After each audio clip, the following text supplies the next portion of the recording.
Alo,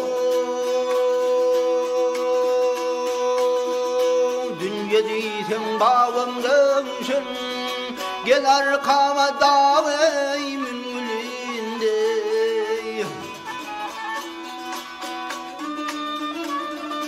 Etsin ağım yakalar sen davey, mekemudun bağım yumulinde.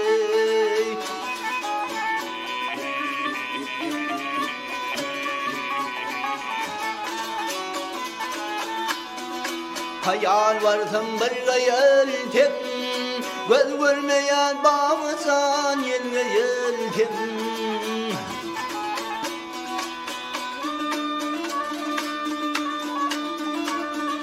Altı ayık yolu eltim bağım, ey kerametim bağım gurulinde.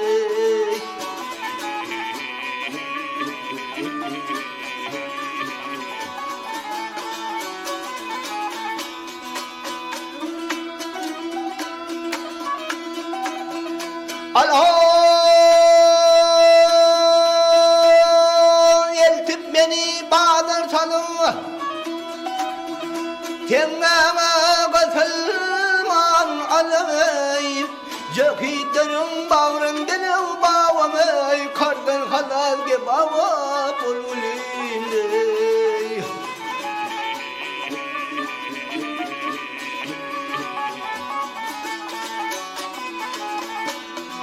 Kasam sama koydum adıma, hak getirsin bana can muradime.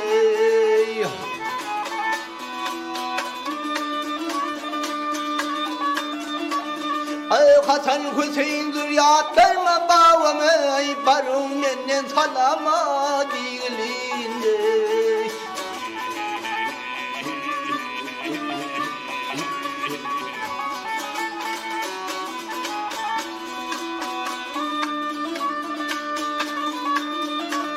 Ay Hasan Hüseyin zürriyatlarıma bağım, ey Hasan Hüseyin bağlanırma bağım, ey barım